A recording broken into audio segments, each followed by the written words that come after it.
먹고도 먹고라 먹고도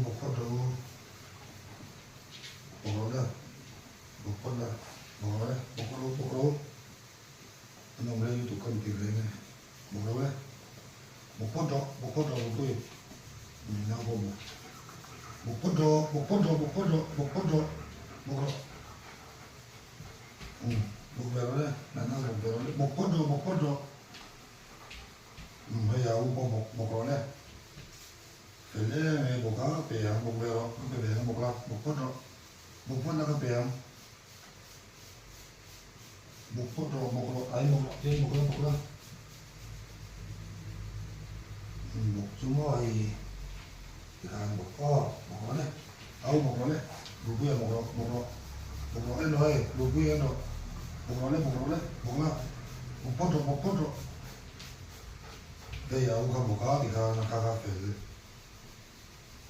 người chị bảy em nói chị bảy thì nó ông cho chị bảy thì á vậy chị bảy thì bắt tăng chị bảy đó hay chị bảy chị bảy với chị bảy thì nó đấy cho nên là phải chị bảy đi ra với nó thì bắt đầu lên nào chị bảy nó đấy ở đây quỳ chị bảy nó đây nè chị bảy nó này thì bây giờ số không thì chị bảy đó phải đây mày để làm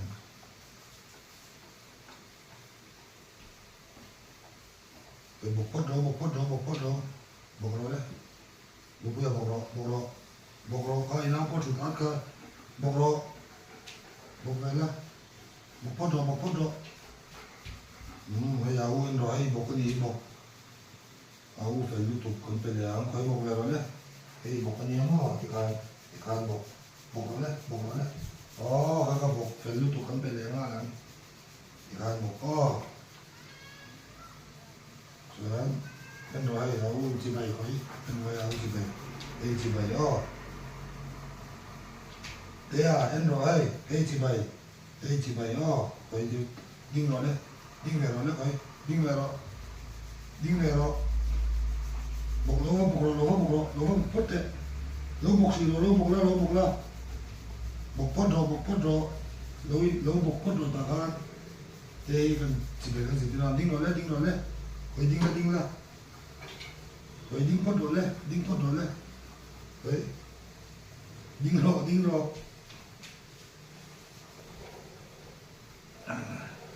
cái đinh là đấy đinh là cái lỗ một đá một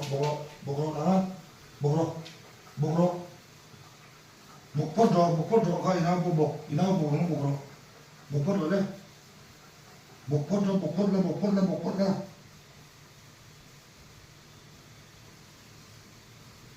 một phút rồi đi bộ là cho nên là nhiều một rồi đá một rồi đấy một rồi đây một rồi đấy một phút rồi một rồi là một rồi phải thôi vậy đấy chị bảy cá thì chị bảy đây chị bảy đinh rồi đấy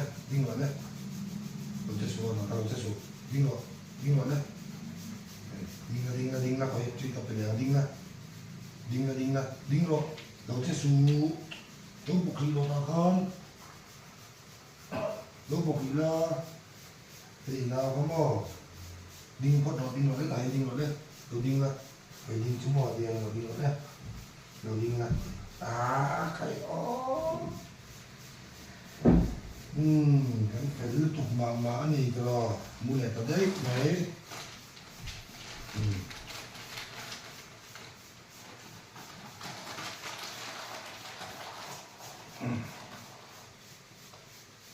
chị bảy đây đó ông chị bảy đó ông có chị bảy đấy đấy chị bảy thì đáng ngọt đấy đấy chị bảy thì đáng đấy thì chị bảy này là đây chị bảy đó chị bảy đấy chị bảy đáng đấy chị bảy lỗ hôm nay là u lắm đấy chị bảy đấy đấy chị bảy đây chị bảy các chị bảy phục thì chị bảy đấy thì ngày sắp tới có hòa chị bảy đây chị bảy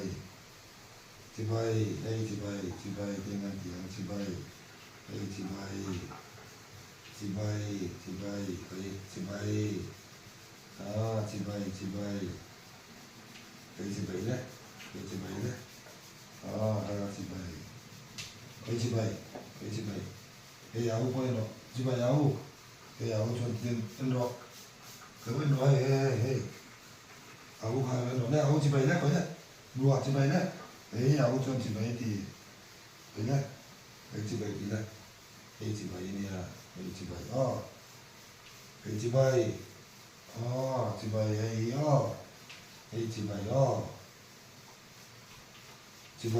chị bảy chị bảy hey chị bảy cái gì cái chị bảy đấy chị bảy đấy chị bảy lụt thế à chị bảy hey chị bảy lụt thế à chị bảy nó thì bôi đâu làm gì nó hey lụt thế à chị bảy chị bảy đấy đùa đi nào đâu thì bôi đâu là đấy mà nó bốc thì đang bốc rồi nó bốc rồi chị bảy có đi đánh động lâu đây kim về rồi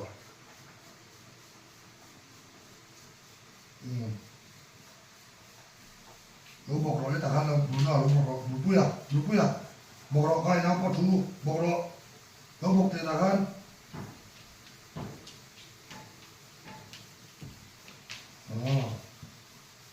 bọc rồi đấy bọc rồi bụi thế à bọc rồi đấy bọc rồi đấy